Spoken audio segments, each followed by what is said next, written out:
you're watching is a recreation of a mishap involving a forklift and a pedestrian. From this viewpoint, there doesn't seem to be a logical reason why this mishap occurred. The pedestrian is walking along a marked walkway in plain view. The forklift isn't carrying a load that would obscure the driver's view. However, when the camera is set up to catch the driver's view of the same scene, all that shows up is an empty walkway, until it's too late. There are two important points to be made from this incident. One, a pedestrian can't assume the forklift driver sees him or her, and second, they can't assume a forklift is just like any other vehicle. These points are important to make because of the very large number of mishaps that occur.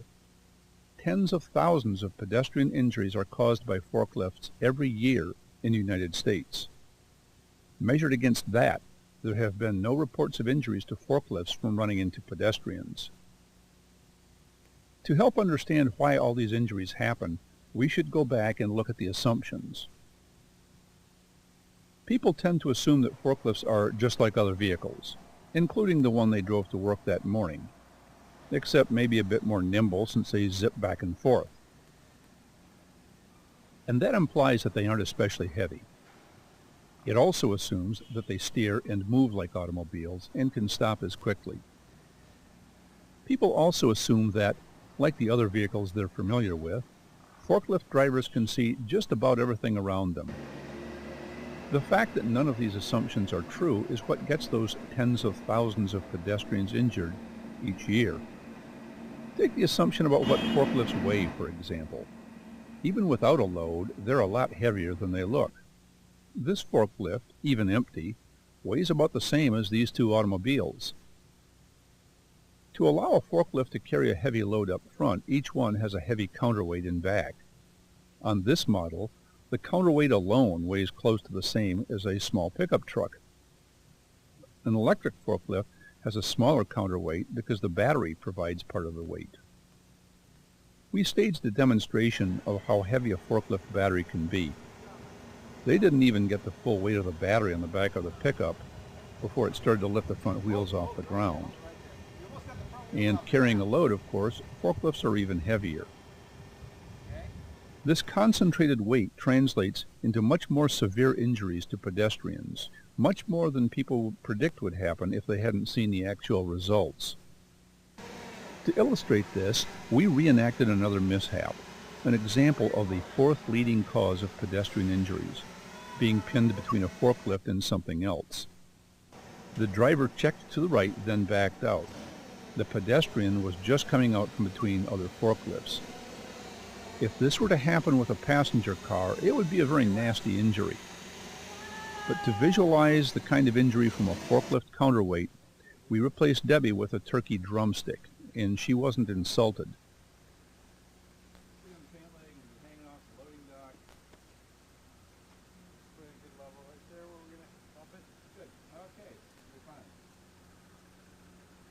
Here the forklift is traveling slower than it did in the actual mishap.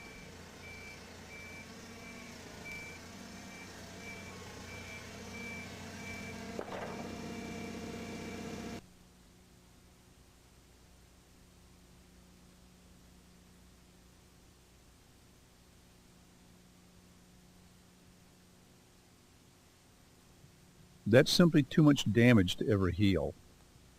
That's why so many pedestrians struck by forklifts have to have limbs amputated. Here's another reenactment of a pedestrian forklift mishap. This incident led to the pedestrian having their foot run over, the ninth leading cause of pedestrian injuries from forklifts.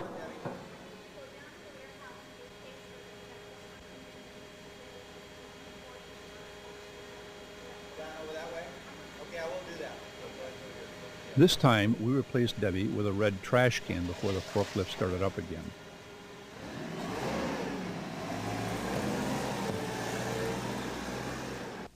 And now we'll use a pair of drumsticks to replace her feet, to show the effect of being run over by a forklift.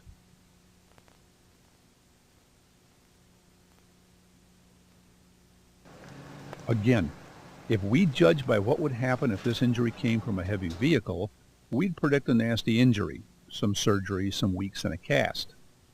But the same mishap involving a forklift?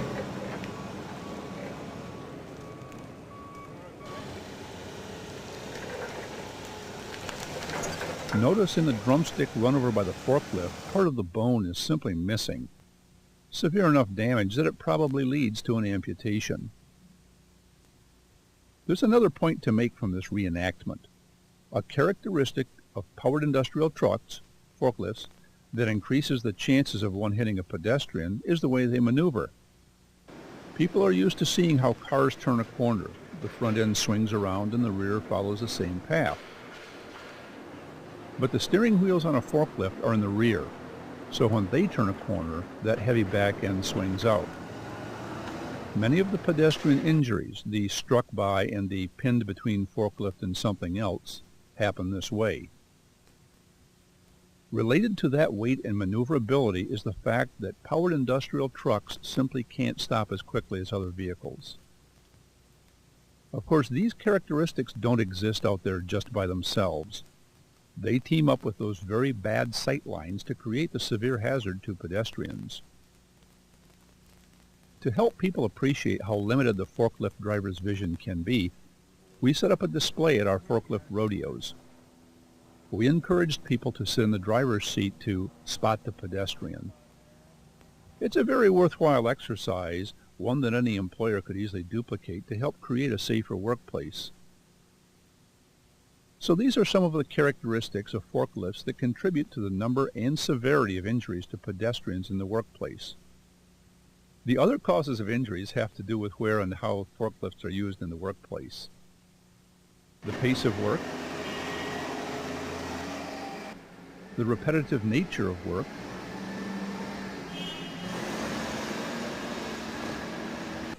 and unlike other vehicles, they share the workplace with pedestrians, and that leads to complacency and familiarity.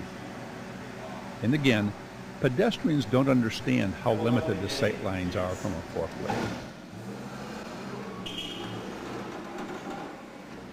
Pedestrians struck by powered industrial trucks are the most common causes of injuries. However, there are two other causes that bear mentioning here. Powered industrial trucks striking an object which then strikes a pedestrian. For example, knocking things off the top of a stack or knocking the whole stack over. A load fell or lowered on or pinned a pedestrian. The purpose of this presentation has been to increase people's awareness of the hazards presented by sharing the workplace with forklifts. To help translate this awareness into your own personal safety, we'll give you 5 rules to remember. Never assume the driver sees you. If you can't make eye contact with the driver, you're in a dangerous position. Keep looking around. Always look both ways. Give forklifts room, and just stay away from them. Every company is supposed to have rules for forklift drivers to follow. Protect pedestrians, enhance safety. But rules by themselves can't protect pedestrians from injury or death. Because even if the rules say that the driver is always at fault in a collision with a pedestrian, the drivers are always the ones who get to walk away uninjured.